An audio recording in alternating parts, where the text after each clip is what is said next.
ettin sen meni. Kalbim coşup kaynap sen beyhuş ettin meni.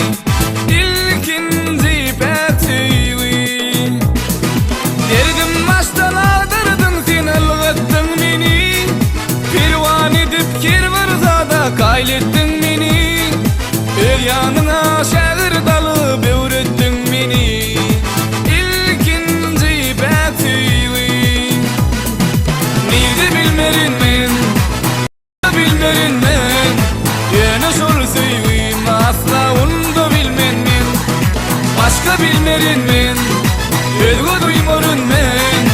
Aytmasam sen hatta men hiç onu bilmen.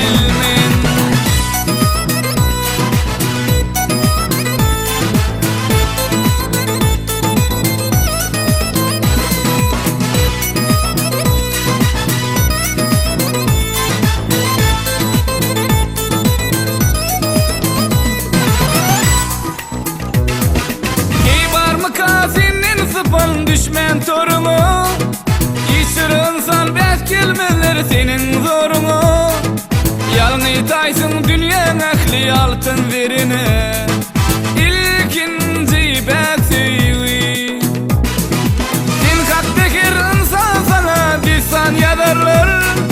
Şun aşıklar sen koynunda oynap giderler. Coşup gelsin ummanında herkes yüzürler.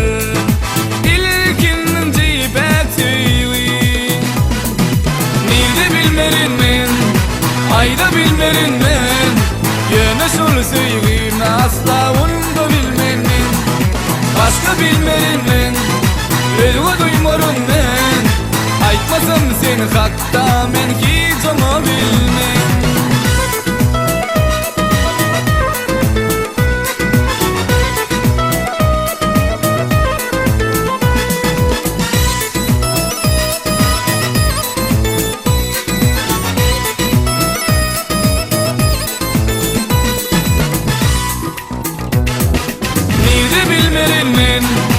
Ayda bilmerin men, yine şol süyüyüm asla onu da bilmen men.